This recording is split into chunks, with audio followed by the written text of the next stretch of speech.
الحمد لله نحمده ونستعينه ونؤمن به ونتوكل عليه ونعوذ بالله من شرور أنفسنا ومن سيئات أعمالنا من يهده الله فلا مضل له ومن يضلل فلا هادي له ونشهد أن لا إله إلا الله ونشهد أن محمدا عبده ورسوله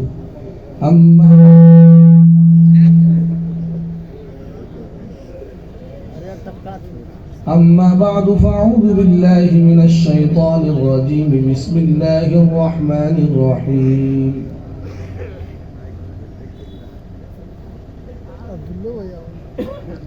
ولا تفسدوا في الأرض بعد إصلاحها وقال تعالى لا تفسدوا في الأرض وقال تعالى يا أيها الذين آمنوا قوا أنفسكم وأهليكم نارا صدق الله العلي العظيم. میرے محترم حضرات اور صدر محترم علماء کرام، میں نے اس جلسہ اصلاح معاشرہ میں قرآن کریم کی دو متفرد جگہ سے آیتوں کے ٹکڑے پڑھ کر سنا ہے. اللہ تعالیٰ سے دعا فرما اللہ تعالیٰ اس مجلس میں ہمیں علم نافع نصیب فرمائے. اس جلسے کا نام ہے جلسہ اصلاح معاشرہ. جلسہ کا مطلب لوگ بیٹھے وہاں پہ اکٹھا ہوں. اصلاح کے معنی درست کرنا. معاشرہ کا مطلب یہ ہوتا ہے رہنا سہنا، جو ہماری اور آپ کی روزانہ کی جو زندگی ہے، ہمیں اور آپ جو گھر میں رہتے ہیں، پڑوس میں جو رہتے ہیں، ان کے ساتھ کس طرح سے زندگی گزاریں، بس اسی کا نام معاشرہ ہے. اب اگر معاشرہ غلط ہو گیا، گڑبڑ ہو گیا، گندا ہو گیا معاشرہ، تو اس معاشرے کو صحیح کر کے اس کو اسلام کے مطابق معاشرہ بنانا ہے. اب اس جلسہ اصلاح معاشرہ پہ بیان کریں یا مائک کی اصلاح کریں، یہ بھی مسئلہ ہے. یہ بھی اس لیے میں شامل ہے کہ مائک کی اصلاح کی جائے یا معاشرے کی اصلاح کی جائے. اللہ تعالیٰ اس مائک کو بھی درست فرما دے. اب اصلاح کا مطلب کیا ہے یہ سمجھیے غور سے. اصلاح کہتے ہیں کہ بگڑی ہوئی چیز کو بنا دینا. جیسے مثلا ایک لکڑی ٹیڑھی ہوتی ہے، اس کو تیل لگا کر کے اس کو آگ کے سامنے تاپتے ہیں، پھر اس کو سیدھی کر دیتے ہیں. کہتے ہیں کہ اقامت الخشب المعوج، ٹیڑھی لکڑی کو سیدھی کر دینے کا نام اصلاح ہے. آپ نے گھر میں دیکھا ہوگا دودھ پھٹ گیا تو ہماری ماں بہنیں اصلاح کیسے کرتی ہیں؟ پھٹے ہوئے دودھ کی برفی بنا دیتی. تو کیا کر دیا؟ پھٹے ہوئے دودھ کی اصلاح کر دیا. اور بہت سی چیزیں ہوتی ہیں. بگڑی ہوئی چیز کو بنا دینے کا نام اصلاح ہے. دنیا میں دو چیز چلتی رہے گی ہمیشہ. ایک چیز کا نام فساد، ایک چیز کا نام صلاح. بگڑ جانے کا نام فساد ہے اور درست ہو جانے کا نام صلاح ہے. تو فتن پور والے یہ بتائیں کہ بگڑی ہوئی چیز پسند کرتے ہیں یا درست چیز پسند کرتے ہیں؟ ارے بھائی کوئی آواز ہی نہیں آ رہی. یا تو میری آواز سمجھ میں نہیں آ رہی یا آپ اردو نہیں سمجھ رہے ہیں. درست چیز پسند کرتے ہیں. تو آپ یہ طے کریں انشاءاللہ اس مجلس میں اپنی ہر بگڑی ہوئی چیز کو درست کریں گے. دیکھیے انسان کی باڈی کے اندر سب سے اچھی چیز انسان کا دل ہے، پھر اس کے بعد اس کی زبان ہے، پھر اس کے باقی اعضاء ہیں، آنکھ ہے، کان ہے، زبان، باقی سب چیزیں. اور جب دل درست ہو جائے گا تو ساری چیزیں درست ہو جائیں گی. جب دل درست ہوگا تو زبان درست ہوگی، آنکھ درست ہوگی، کان درست ہوگا، ہاتھ پیر سب درست ہو جائیں گے. اللہ کے رسول صلی اللہ علیہ وسلم نے ارشاد فرمایا الا ان فی الجسد مضغہ، کان کھول کر سنو کہ جسم کے اندر ایک گوشت کا لتھڑا ہے، اذا صلحت صلح الجسد کلہ، جب دل درست ہوتا ہے تو جسم کا سارا حصہ درست ہو جاتا ہے۔ ارے ہارٹ کی بیماری تو ساری بیماری ہے، اگر آدمی کا دل گڑبڑ ہو جائے، بی پی ہائی ہو جائے، بی پی لو ہو جائے تو جسم ساتھ نہیں دیتا۔ یہ تو آج زندہ مثالیں موجود ہیں۔ تو جب جسم دل کا گوشت کا لتھڑا جس کو دل کہتے ہیں وہ اگر درست ہوگا تو جسم کا سارا حصہ درست ہو جائے گا۔ وَإِذَا فَسَدَتْ فَسَدَ الْجَسَدُ كُلُّهُ، اور جب وہ گوشت کا لتھڑا بگڑ جائے گا تو اس جسم کا سارا حصہ بگڑ جائے گا۔ اور سنو وہ گوشت کا لتھڑا ہے کیا؟ الا وہی القلب، وہ دل ہے۔ کہتے دل گلستہ تھا تو ہر سیٹ سے تپکتی تھی بہار، دل بیاباں ہو گیا، عالم بیاباں ہو گیا۔ دل کا بگڑا ہوا انسان وہ کہیں بھی درست نہیں ہو سکتا۔ تو ہم اور آپ طے کریں کہ دل کو بگاڑ کو صحیح کریں گے۔ اب دل میں بگاڑ کیا کیا ہوتا ہے وہ سنیے۔ اللہ کے رسول صلی اللہ علیہ وسلم مدینہ طیبہ میں تشریف فرمائے۔ آپ مدینہ طیبہ اس کو کہتے ہیں پاکیزہ شہر۔ اس پاکیزہ شہر میں گندے لوگ رہتے تھے۔ وہ کون سے گندے لوگ تھے؟ جن کے اعمال گندے تھے، وہ آپ کو میں سنانا چاہتا ہوں۔ اللہ تعالیٰ نے قرآن کریم کے اندر ارشاد فرمایا وَإِذَا قِيلَ لَهُمْ لَا تُفْسِدُوا فِي الْأَرْضِ قَالُوا إِنَّمَا نَحْنُ مُصْلِحُونَ، اور جب ان منافقین سے کہا جاتا ہے کہ مدینہ طیبہ میں فساد نہ مچاؤ، اس شہر کے اندر، یہ محمد رسول اللہ کا شہر ہے پاکیزہ، اس میں فساد نہ مچاؤ، اس میں بگاڑ نہ پیدا کرو، تو کیا کہتے تھے وہ؟ انما نحن مصلحون، ہم اصلاح کرتے ہیں، یعنی ہم درستگی کا ماحول بناتے ہیں، ہم بگاڑتے نہیں ہیں، ہم درست کرتے ہیں۔ تو اللہ نے جواب دیا، اللہ نے جواب دیا کہ اتنے بڑے بیوقوف انسانوں کو اللہ نے پیدا کیا، تو اللہ تعالیٰ نے کیا انسان تجھے سمجھ رہے عقل نہیں ہے؟ الا انہم هم المفسدون ولکن لا یشعرون، کان کھول کر سنو، یہی لوگ فسادی ہیں، فساد کرتے ہیں مدینہ طیبہ کے اندر۔ کیسے فساد کرتے تھے؟ اللہ کے رسول صلی اللہ علیہ وسلم نے ان کی خاص نشانی بتائی۔ معاشرے کے اندر فساد آتا کیسے ہے اس کے سلسلے میں محمد رسول اللہ نے خاص نشانی بتائی۔ کیا فرمایا؟ آیت المنافق ثلاث، ایک روایت میں بخاری شریف کی، دوسری روایت میں کہ منافق کی 4 نشانی ہے۔ نمبر 1، اذا حدث کذب، جب منافق بات کرے گا تو جھوٹ بولے گا۔ اس سے کیا پتا چلا کہ جب معاشرے میں جھوٹ بولا جاتا ہے تو معاشرہ گندا ہوتا ہے، معاشرے میں فساد پیدا ہوتا ہے۔ یہ مدینہ طیبہ کے اندر ایک خاص طبقہ منافقین کا تھا جو رسول اللہ کے اور اصحاب رسول اللہ کے، ابو بکر، عمر، عثمان، علی کے دشمن تھے۔ وہ جھوٹ بولا کرتے تھے۔ اللہ کے رسول نے فرمایا کہ جب کوئی جھوٹ بولتا ہو مل جائے تو سمجھ لو یہ منافق کی نشانی۔ تو امید ہے کہ فتن پور میں لوگ جھوٹ نہیں بولتے ہوں گے۔ ارے جھوٹ تو ایسا عام ہو گیا، جب سے موبائل آیا تو اس نے جھوٹ کا بہت بڑا یعنی جھوٹ ہی نہیں بلکہ کذاب بنا دیا۔ بلکہ ہر گھر میں اگر کہا جائے کہ شجرۃ الکذب، جھوٹ کا پیڑ لگ گیا۔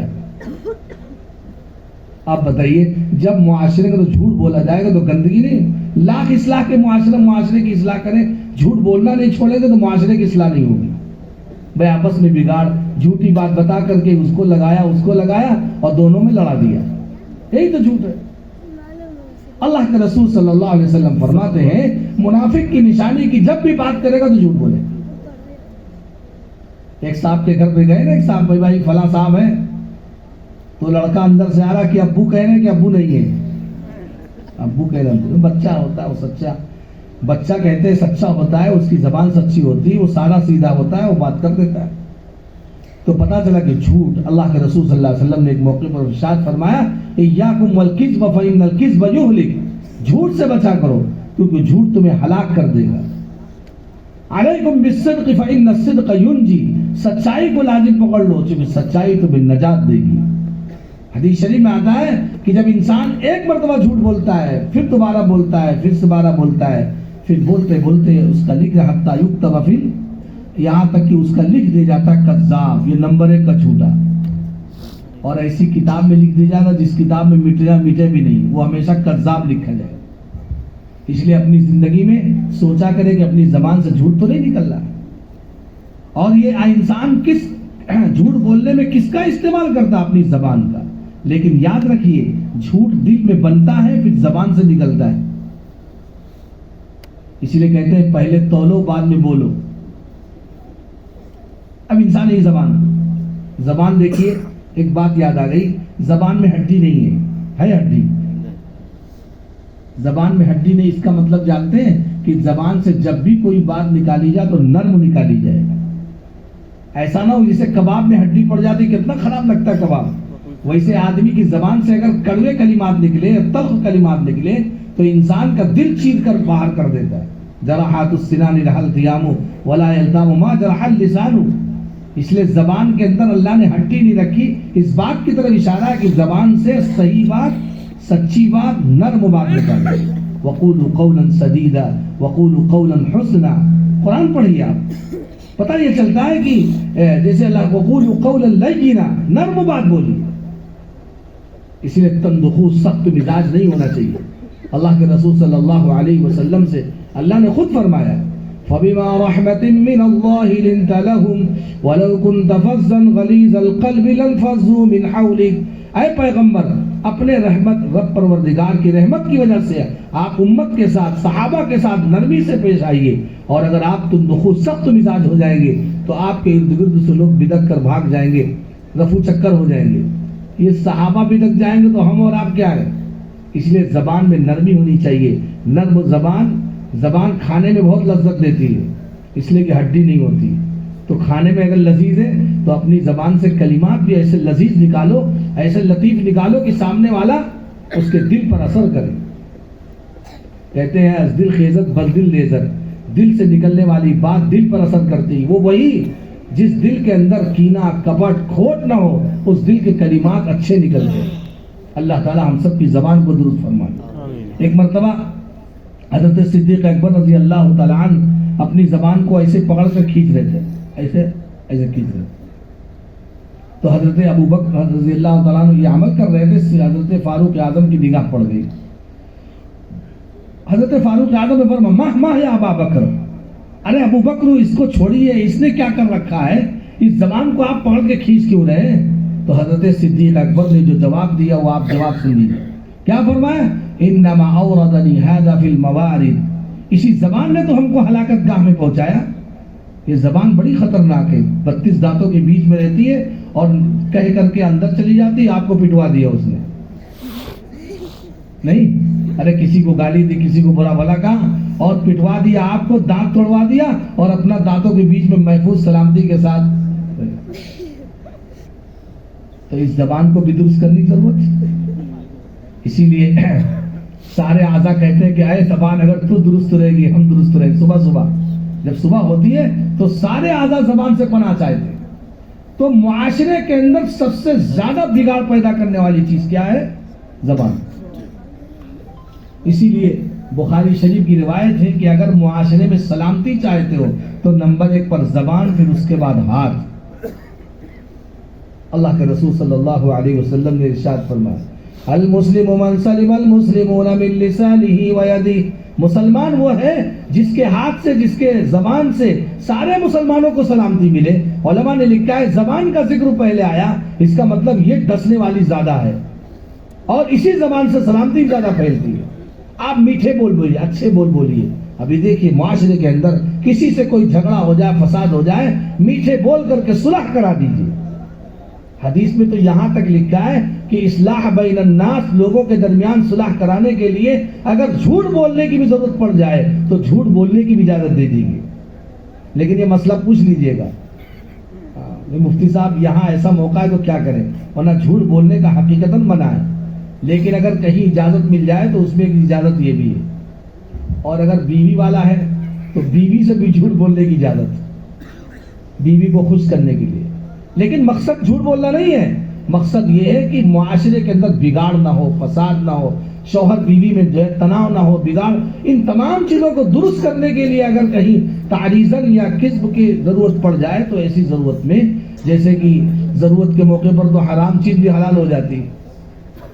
اب میں اس تفصیل میں نہیں جانا چاہتا، لیکن معاشرے کے اندر جو پھیلی ہوئی بیماری ہے اس میں نمبر 1 پر جھوٹ بھی ہے. اس لیے جھوٹ کی اصلاح کی جائے. اور اللہ کے رسول صلی اللہ علیہ وسلم نے ارشاد فرمایا کہ منافق کی دوسری نشانی یہ ہے اذا اؤتمن خان، جب امانت رکھی جاتی منافق کے پاس تو خیانت کر دیتا ہے. خیانت جانتے گھوٹالا، آج کی زبان میں سمجھانا کیا ہے؟ گھوٹالا. اچھا جتنا پڑھا لکھا اتنا گھوٹالے میں ماہر. ایک آدمی مجھ کو ملا راستے میں، اس نے کہا مفتی صاحب آپ آدھار کارڈ دیجئے اور آپ کا جو بینک سے جو لنک ہے آدھار کارڈ کا میں پیسہ نکلوا لوں گا. اتنا ماہر. میں نے کہا میں دوں گا نہیں بدل. تو بہرحال یعنی یہ آپ بتائیے کہ جتنا پڑھا لکھا جتنا ماہر ہوتا جا رہا ہے وہ گھوٹالا کرنے میں ماہر. اچھا جتنی بڑی بڑی کرسیوں بیٹھے وہ گھوٹالا کرتے ہیں کہ نہیں؟ گھوٹالا کا مطلب گھوٹ کے کھا لینا، اسی سے گھوٹالا ہے. یعنی گھوٹا کھا لیا پتہ بھی نہیں چلا. ہندوستان میں گھوٹالا ہوا تھا کوئلہ کا. اتنا بڑا گھوٹالا ہوا تھا کہ اگر ہندوستان کے ایک بچے کو 1 کروڑ روپیہ دے دیا جائے تب بھی وہ گھوٹالے کی رقم بچ جائے گی. اتنا بڑا گھوٹالا. ارے سمجھ میں افسانہ نہیں سنا رہا ہوں. اب سنیے، اللہ کے رسول صلی اللہ علیہ وسلم کے شہر میں گھوٹالے کی نشانی علامت کس کی تھی؟ منافقین تھی.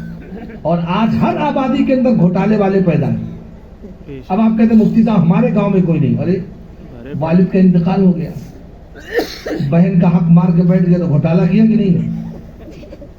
گھوٹالا کا مطلب یہ تھوڑا کہ آپ جو ہے بہت کوئی فیکٹری اس میں آپ گھوٹالا کریں. معاشرے کی اصلاح بھی چاہتے ہیں اور بہن کا حق مار کے بیٹھے ہوئے، کہاں معاشرے کی اصلاح ہو جائے گی؟ معاشرے کی اصلاح ایسے نہیں ہوگی. جب حرام آمدنی ہوگی، کھیت بانٹا نہیں، تقسیم نہیں کیا، بہنوں کا حق نہیں دیا، ساری آمدنی جو تیار ہو رہی، غلہ پیدا ہو رہا ہے، اسی غلے کو ہم کھا رہے ہیں، تو مشتبہ اور مکروہ مال جب آبادی باڈی کے اندر جائے گا تو یقینی بات ہے کہ باڈی سے نکلے ہوئے اعمال بھی ویسے خراب ہوں گے. مولا علی قاری رحمہ اللہ نے ایک جگہ لکھا اذا دخل الحرام خرج الحرام، جب باڈی میں حرام جائے گا تو حرام نکلے گا. اپنی گاڑی میں تو اچھا پیٹرول ڈلواتے ہیں، پیٹرول پمپ بھی لے جاتے ہیں کہ اچھا تیل ڈالیے، سڑک پہ بیچنے والوں سے نہیں ڈلواتے. کیوں؟ کہتے گاڑی خراب ہو جائے گی. اور یہ پیٹ میں جو پیٹرول ڈلوانا ہوتا ہے، ہر چائے در گھسیٹم ٹکر دی دم دم نہ کشیدن کی کا پاؤں کی کا کام، پیسہ ہو چائے جیسا ہو. یہاں تو پیٹ کے اندر سب کچھ بن گیا. اب معاشرے کی اصلاح کریں، کیسے کریں گے؟ ارے پیٹ کی اصلاح جس نے کر لیا وہ معاشرے کی اصلاح ہو جائے گی. یہ بگڑی ہوئی چیزیں ہیں جو معاشرے میں پھیل چکی ہیں. یہی سب ایسی بنیادیں بن گئی ہیں جو ہمارے ایمان کے لیے کیا ہے؟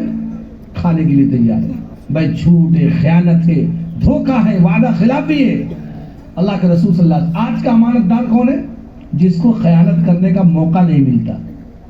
آج کے سب امین ہیں ماشاءاللہ، بہت ٹھیک. آپ پیسہ لے کر دیکھ لیجیے، 1 لاکھ روپیہ بھی دیکھیے، صبح ملاقات ہی نہیں ہوگی. تو آج کا امانت دار وہ ہے جس کو خیانت کا موقع نہیں ملتا. ایک حدیث یاد آ گئی، اللہ کے رسول صلی اللہ علیہ وسلم نے ارشاد فرمایا اول ما يرفع من هذه الارض الامانہ، سب سے پہلے اس سرزمین سے جو چیز اٹھائی جائے گی وہ امانت داری اٹھائی جائے گی. لوگ گھوٹالا کرنے لگیں گے، چوری کریں گے. سب جگہ ہر گاؤں میں چور موجود ہیں، سمجھ لیجیے سب چور ہیں. ارے بجلی کی چوری کون نہیں کرتا؟ کیا بتایا جائے امت کے اندر؟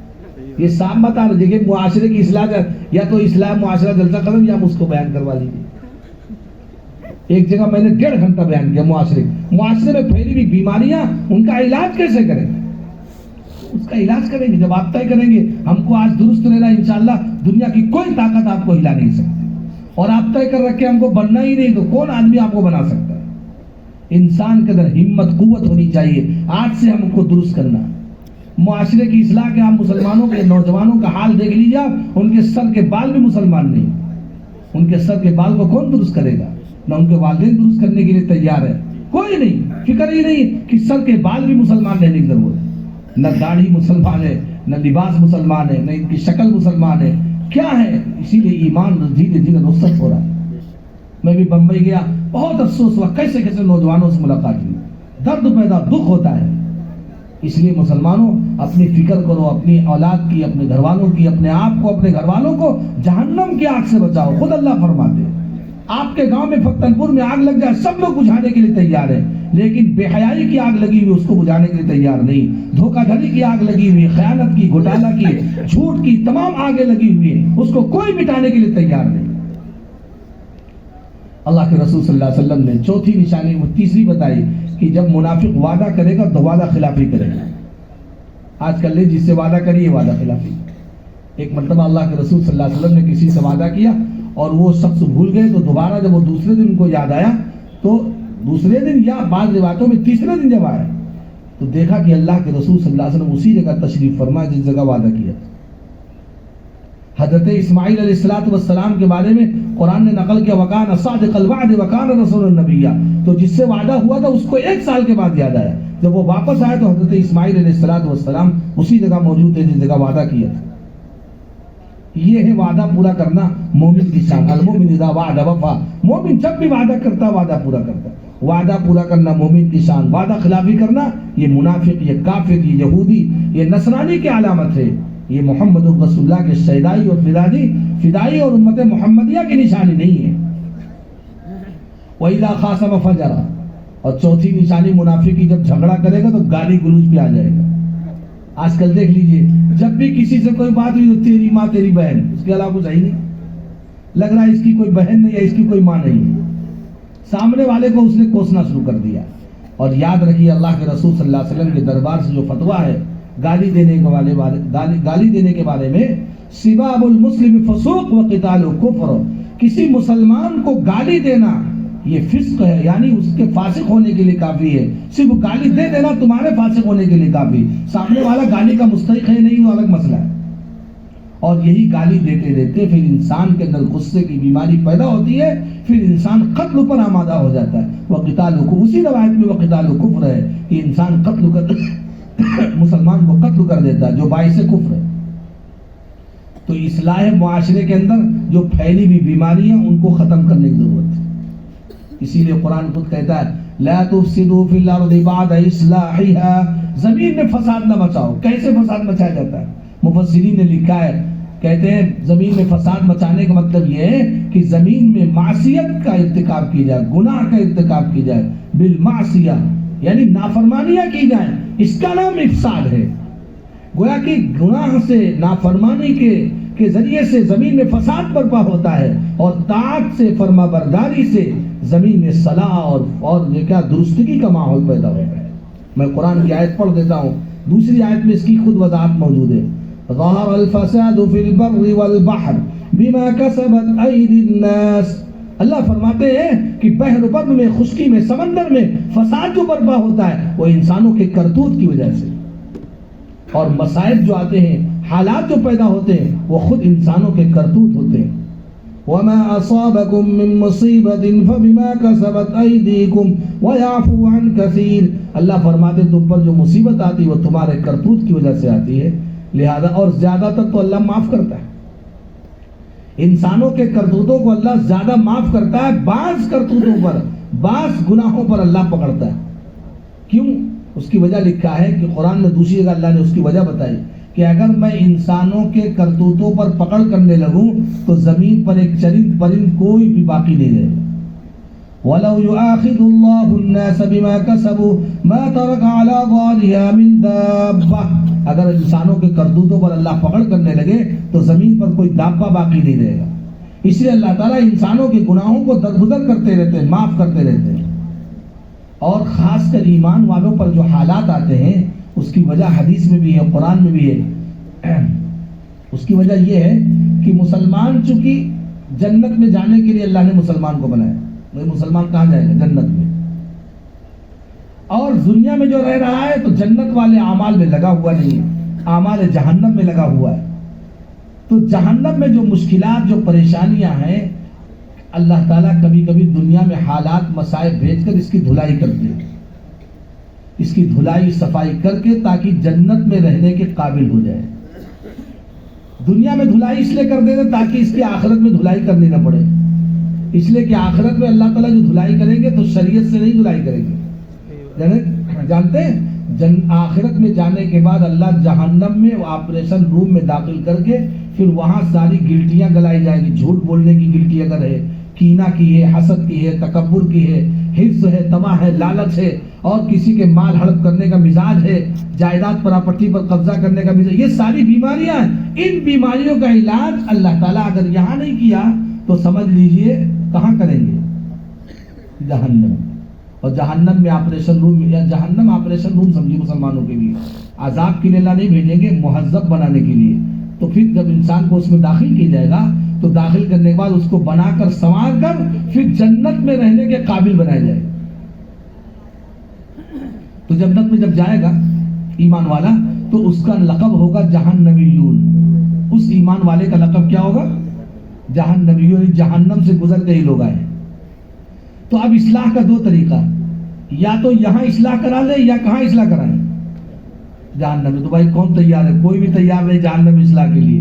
تو ایسا کرو یہی اصلاح کر لو، تکبر چھوڑ کر تواضع اختیار کرو، جھوٹ بول کر سچ کو لازم پکڑ لو، ظلم چھوڑ کر انصاف پہ آ جاؤ، کسی کا حق مار کر چھوڑ کر کے حق دینے کے لیے تیار ہو جاؤ، امانت گھوٹالہ کرنے کی عادت ہو امانت داری پیدا کر لو، دیانت داری پیدا کر لو۔ تو جتنی برائیاں ہیں اس کا بدل اللہ نے بنایا ہے۔ جیسے جھوٹ ہے تو سچائی اس کے مقابل میں، ظلم ہے اس کے مقابل میں انصاف ہے، تکبر ہے اس کے مقابل میں تواضع ہے، حسد ہے اس کے مقابل میں کیا ہے؟ رشک کرو، کینہ کسی سے تو کسی کے خیر خواہی کا جذبہ پیدا کرو۔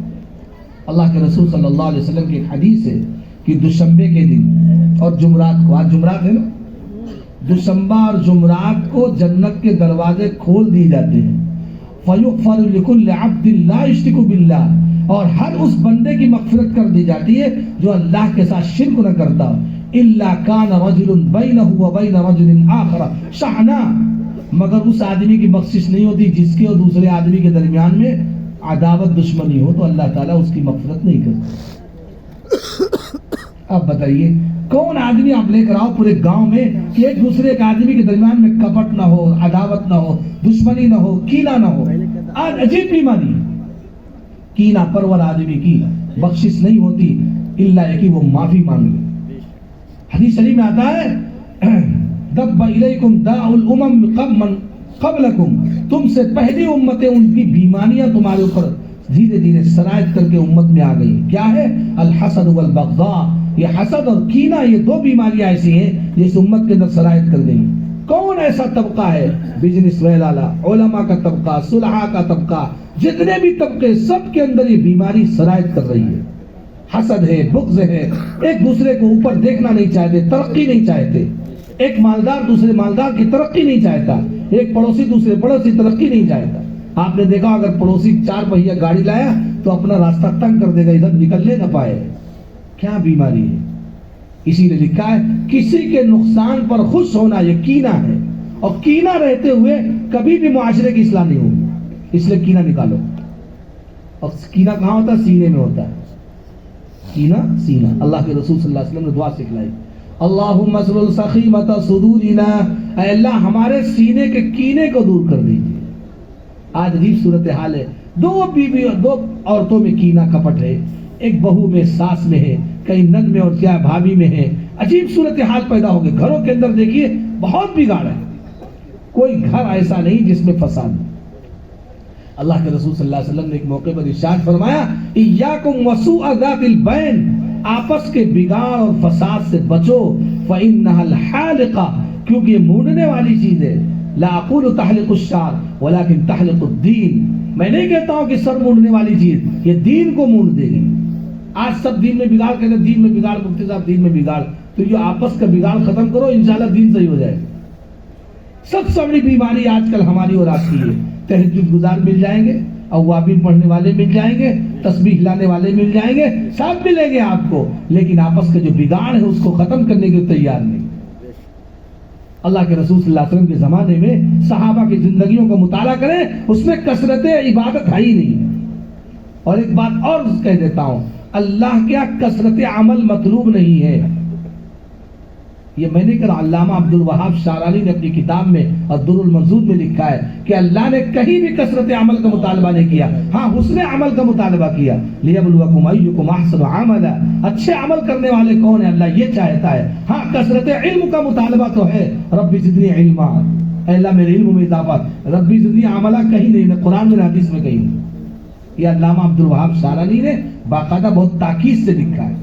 اور آپ آئیے میں آپ کو پاک کتاب دکھا دوں، ہم سے اہل دیا گیا، اس کا ترجمہ بھی ہو گیا، حضرت مولانا ظفر احمد تھانوی نے ترجمہ کیا. اور وہ نسخہ آپ کو نہ دیوبند ملے گا نہ دلی ملے گا، یہ بھی آپ کو بتا دیں.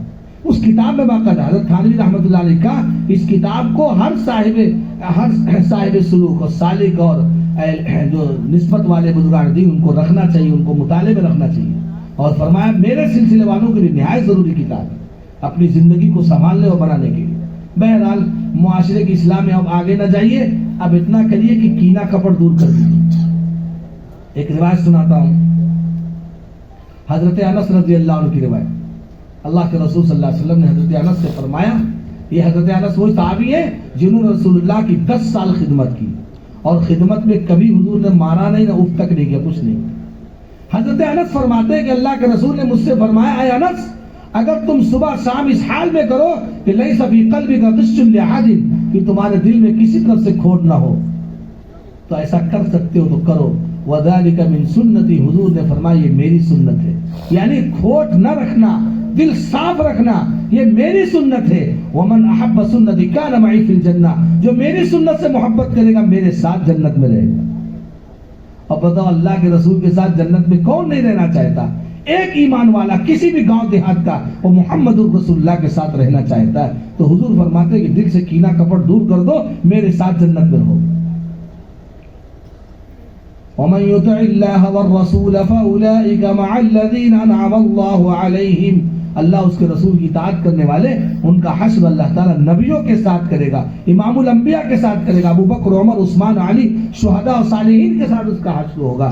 اور جس کے ساتھ محبت ہوگی اس کے ساتھ اس کا حشر ہوگا. المرء مع من احب. اس لیے اپنے دل کو صاف رکھنے کی کوشش کرو. لیکن دل صاف کیسے ہوگا؟ کہتے ہیں کہ دل کا میل کچیل دور کرنے کے اللہ کو یاد میں لو، ذکر اللہ کا اہتمام کرو، صبح سویرے اللہ کا نام لو، تلاوت کا اہتمام کرو. اور سب سے بڑی بات یہ ہے کہ معاف کرنے کا سیکھو. معاف کرو، اتنا معاف کرو، اتنا معاف کرو کہ انشاءاللہ معاف کرتے کرتے آپ کے دل کے اندر انشاءاللہ ایسا چین سکون ملے گی کہ آپ سوچ نہیں سکتے. روزانہ رات میں سو اور سب کو معاف کر دو. بھائی جس سے جس کا حق ہے اور جس نے میرے ساتھ کوتاہی کی، میرا حق مان لیا، سب معاف. ابھی دیکھیے آپ کا دل کتنا سکون سے رہے گا. لیکن آدمی جب دل میں رکھا رہتا ہے تو دل بھی پریشان رہتا ہے، دل بیمار ہو جاتا ہے. ہارٹ کے مریض، تمام چیزوں کے مریض جو ہوتے ہیں وہ اسی بنیاد پر ہوتے ہیں. تو بہرحال بات کہاں شروع ہوئی؟ تو اصلاح معاشرے سے شروع میں. یاد رکھیے گا معاشرے کی اصلاح. تو معاشرے میں پھیلی ہوئی بیماریاں ہیں ان کی اصلاح. بے حیائی جو پھیلی ہوئی ہے، جیسے آج کل سب حجاب کا مسئلہ چل رہا ہے. اب معاشرے میں ایک چیز اور پھیل رہی ہے، کیا؟ اپنے اسلام سے دوری اختیار کر رہے ہیں. اسلام سے، دین و ایمان سے ہٹتے جا رہے ہیں. اور اس کا اثر سب سے زیادہ مخلوط تعلیم اداروں میں پڑھی جانے والی لڑکیاں، جو پڑھتی لڑکیاں مخلوط اداروں میں، جو مخلوط جہاں لڑکے لڑکیاں دونوں پڑھتے ہیں، اس میں پڑھنے والی جو لڑکیاں، مسلمان لڑکیاں، وہ غیروں کے ہاتھ چڑھ رہی ہیں، اپنے ایمان سے ہاتھ دھو رہی ہیں. اللہ ہم سب کی حفاظت فرمائے. میرے پاس کوئی دن ایسا نہیں جاتا جس دن یہ مسئلہ نہ پوچھا جاتا مفتی صاحب اب کیا کریں. تو مفتی صاحب اب کیا کریں؟ مفتی صاحب تو پہلے سمجھا رہے تھے کہ مخلوط اداروں میں اپنی بچوں کو نکالو اور اپنے کالج، اپنے گرلز سب قائم کرو. اللہ تعالیٰ نے توفیق دی. ایسا نہیں، مسلمانوں کے پاس اللہ نے سب صلاحیتیں ہندوستان میں دی ہیں. مسلمانوں کے پاس پیسہ بھی ہے، مسلمانوں کے پاس قوت بھی، کیا چیز نہیں مسلمانوں کے پاس؟ ہر چیز مسلمانوں کے پاس. لیکن افسوس ہے کہ وہ 2.5% جو مولوی مولانا انہی کے سر پہ سب لاد رہے ہیں کہ آپ ہی کریے.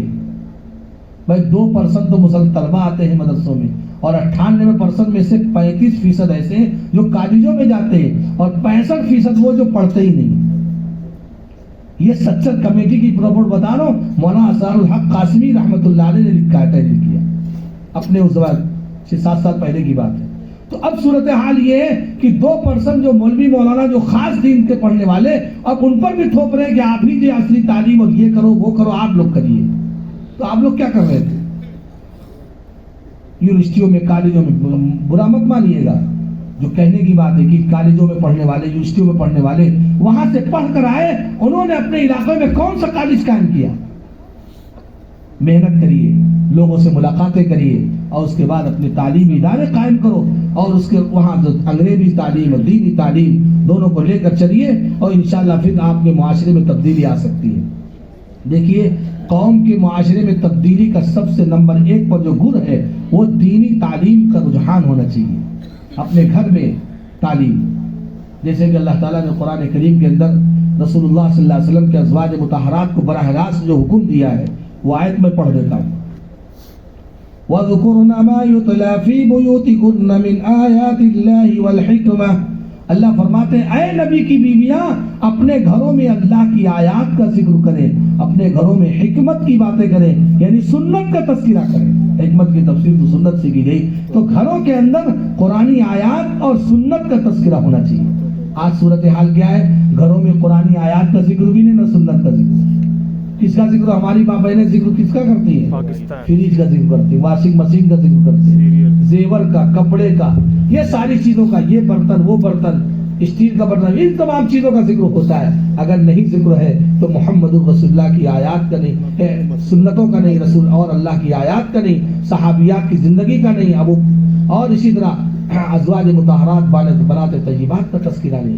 اس لیے ہماری اور آپ کی ذمہ داری ہے کہ انشاءاللہ طے کریں اس اصلاح معاشرے کے اندر کہ اپنے گھر کے اندر انشاءاللہ دینی کتاب کی تعلیم ہوگی. کریں گے انشاءاللہ. اگر نہیں کر رہے ہیں تو شکر ادا کریے، اور نہیں کر رہے تو شروع کر دیجیے. اپنے گھر کے اندر دینی رسالے پڑھے جائیں. وہ پاکیزہ آنچل والے نہیں ہیں، وہ پاکیزہ آنچل نام اس کا، اس میں بالکل پاکیزہ آنچل نہیں رہے گا، سب برباد ہو جائے گا. دینی رسالے مشورے کے ذریعے سے، میں ان کتابوں کا نام بتا دیتا ہوں، جیسے بہشتی زیور پڑھی جائے، اور اصلاحی نصاب پڑھی جائے، حیات المسلمین پڑھی جائے، فضائل اعمال پڑھی جائے، اور خواتین اسلام پڑھی جائے، اسوہ رسول اکرم پڑھی کتاب پڑھی جائے، اور احکام خواتین کتاب پڑھی جائے. ان مصنفین کا نام تذکرہ کرو، تفصیل ہو جائے گی. لیکن ان کتابوں کو منگوائیے اور اپنے گھروں میں ان کا جو ہے کیا ہے پڑھیے. باقاعدہ دینی ماحول بنائے اپنے گھر کے اندر. جیسے آپ اپنے گھر میں لائٹ کا انتظام کرتے ہیں، بجلی کا انتظام کرتے ہیں، پانی کا انتظام کرتے ہیں، ویسے گھر کی ایک بہت اہم ضرورت ہے دین کا ماحول پیدا کرنا. پانی نہ ہو تو سب پریشان، لائٹ نہ ہو تو پریشان، اور دین نہ ہو تو کوئی پریشان نہیں.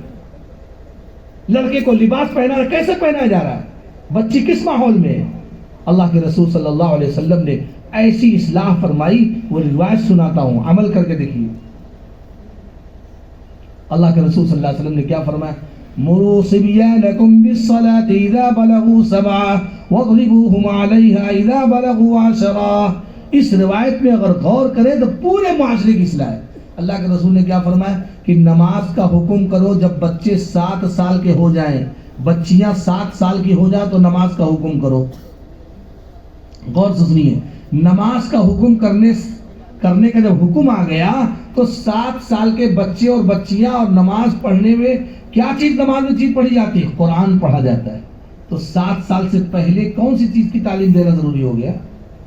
قرآن کی تعلیم. اس کا مطلب نماز کا حکم کرنا تو اس سے پہلے بچوں کو قرآن بھی پڑھاؤ.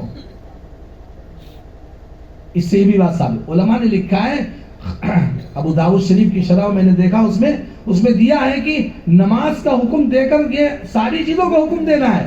نماز کا حکم کرو، سچائی بولنے کا اہتمام کراؤ، روزے ان کے رکھواؤ، ان کو زکات کے ذریعے صدقہ ان سے کراؤ تاکہ عادت پڑے.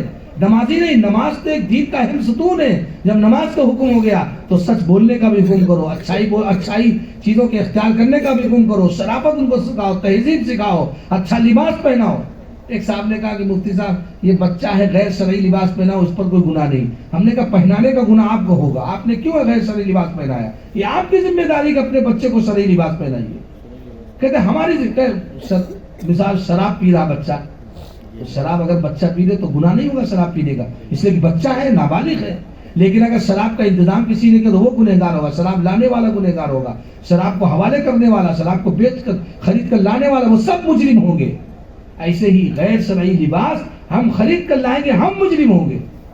غیر شرعی اپنی بچوں کا لباس پہنا، ہم مجرم ہوں گے. بے پردگی والا لباس ہم مجرم ہیں. ان کے نہ پہننے کا، ان کے پہننے کا گناہ تو نہیں ہوگا ان کا، لیکن ہمارے لانے کا گناہ، ہمارا پیسہ یہاں استعمال ہو رہا ہے. اور اس کے بعد جب بچیاں بڑی ہو جاتی ہیں، جب بے پردگی ساتھ ٹہلنے لگتی تب ہمارا ڈنڈا چلتا ہے. تو جب شروع ہی میں عادت بے پردگی کی ڈال دیا تو بعد میں بھی بے پردگی کی عادت پڑے گی. تو معاشرے کی اصلاح یہی سے ہوتی ہے کہ سب 7 سال کا بچہ بچی ہو جائے تو نماز کا اہتمام کراؤ. نماز ایک ایسی چیز ہے جو بے حیائی کی چیزوں سے روکنے والی، منکرات سے روکنے والی. اور جب 10 سال کا بچی یعنی 11ویں سال میں جب داخل ہو جائے تو نماز نہ پڑھنے پر پٹائی کرنا ہے. اتنا بڑا مجمع ہے، ذرا غور کریں جن کی اولادیں ہیں، کیا 10 سال کے بچیوں کے نماز نہ پڑھنے پر پٹائی کیا؟ ہاں، اگر دکان پہ کھانا نہیں لائے تو پٹائی کر دیا، ہمارا کام نہیں سنا تو پٹائی کر دیا، اور نماز چھوڑ دیا تو پٹائی نہیں کیا. لیکن کتنی پٹائی کرنا، کہیں ایسا نہ ہو کہ صبح سے آپ لوگ پٹائی شروع کر دیں. پٹائی کا مطلب بھی سمجھ لیجئے، بالید لا بالخشبہ، ہاتھ سے مارنا، لکڑی ڈنڈا لاٹھی سے نہیں مارنا. ہاتھ سے مارنا کیسے مارنا؟ ضربن غیر مبرح، ایسی مارنا کہ نشان نہ پڑنے پائے. چپت لگانا، اگر نشان پڑ گیا، زخم لگ گیا تو اللہ تعالیٰ قیامت میں انتقام لیں گے، بدلہ دینا پڑے گا تمہیں. اس لیے سن لیجئے، والدین بھی سن لے اور مدرسین حضرات بھی سن لے، اس لیے کہ مارنے میں احتیاط کی جائے. اگر ذرہ برابر بھی ذاتی کے ساتھ مار دیا، کل قیامت کے دن اللہ تعالیٰ اس سے انتقام لیں گے. اگر بچہ بالغ ہونے کے بعد معاف نہیں کیا تو اللہ کے پکڑ ہو جائے گا، اور اگر نابالغ معاف کرے گا اس کی معافی کی کوئی اعتبار نہیں. یہ بھی مسئلہ سن لیجیے. اس لیے جو بڑے ہو گئے، جن کے استادوں نے مارا ہوگا، بھائی معاف کر دیجیے ان کو، ورنہ قیامت میں ان کو کوئی بچا بھی نہیں پائے گا. یہ میں نہیں کہا، علامہ شامی رحمہ اللہ نے لکھا ہے، اللہ انتقم اللہ منہ، اللہ انتقام لے. اب معاشرے کی اصلاح بھی چاہتے اور تو پٹائی تو کرنی، لیکن کتنی؟ لا ترفعوا مساک ادبا، حدیث میں آتا ہے کہ لاٹھی اٹھا کے مت رکھنا، یعنی لاٹھی رکھنا ڈرانے دھمکانے کے لیے. لیکن دیکھیے کہتے ہیں گرجو زیادہ برسو کم، ڈنڈا پہ کھاؤ لیکن اتنا نہیں. لیکن عام طور سے آپ نے دیکھا ہوگا ایسی مارتے نشان پڑ جائے. ایک باپ اپنے اولاد کو مارا، میں نے کیوں اتنا مارو؟ کہا میرا بیٹا، میں جو چاہوں کروں. میں نے کہا بیٹا امانت ہے، آپ مالک نہیں ہیں. اگر مالک ہوتے تو آپ اس کو بیچ سکتے تھے، اس کو دے کے جہاز خرید، اس کو دے کے صرف کر سکتے تھے. لیکن نہیں، آپ امانت ہے، اس امانت میں خیانت مت کریے. یہ اللہ تعالیٰ نے امانت دیا ہے، اس کا صحیح حق ادا کریے. لہذا صحیح طرح سے تعلیم دینے کے ساتھ پٹائی کی ضرورت پڑے تو پٹائی کی جائے، لیکن کتنی دیا؟ بالید لا بالخشبہ. اگر لکڑی سے مارنا بھی ہے تو مارنے میں احتیاط کی جائے. یہ معاشرے کی اصلاح اس سے ہوتی ہے. تو اللہ کے رسول فرماتے ہیں کہ جب 10 سال کا بچہ بچی ہو جائے، نماز نہ پڑھنے پر کیا کرنا؟ پٹائی کرنا. تو 5 نمازیں ہیں، تو 5 × 15، ثلاث ضمات، 3 جھاپڑ مارنا. اور کہاں مارنا؟ اذا ضرب احدكم فليستلب الوجه. اللہ کے رسول نے فرمایا جب مارنے کا ارادہ ہو تو چہرے پہ مت مارنا. چہرہ ایک ایمان والے، آپ نے مدرس کا، والد کا ہاتھ کہاں اٹھتا ہے؟ چہرے پر. اور چہرہ ایک ایمان والے کا جائز حرام ہے مارنا چہرے پر، ایک مسلمان کا چہرہ ہے. لہذا چہرے پہ مارنے کی اجازت نہیں ہے. مارنا ہے تو پیٹھ پہ مارنا اور چپت لگانا، ایسے مارنا، ایسے بس. بہت زیادہ کسی کی آخرت بنانے کے لیے، سن لیجئے، کسی کی آخرت بنانے کے لیے اپنا نقصان، اپنی آخرت تباہ مت کرنا. میں ایک طالب علم ہے، اس کی آخرت بنانے کے لیے آپ اپنا نقصان کیوں کریں گے؟ اس لیے معاشرے کی اصلاح چاہتے ہیں تو بچوں کی صحیح تربیت کرنا، بچیوں کی صحیح تربیت کرنا، ان کو صحیح تعلیم دینا، اور اپنے گھر کے آپس کے بگاڑ کو، فساد کو دور کرنا، ایک دوسرے کا حق ادا کرنا، ایک دوسرے کو معاف کرنا، اور آپس میں کینہ، کپٹ، کھوٹ، ان تمام چیزوں کو دور کر دینا.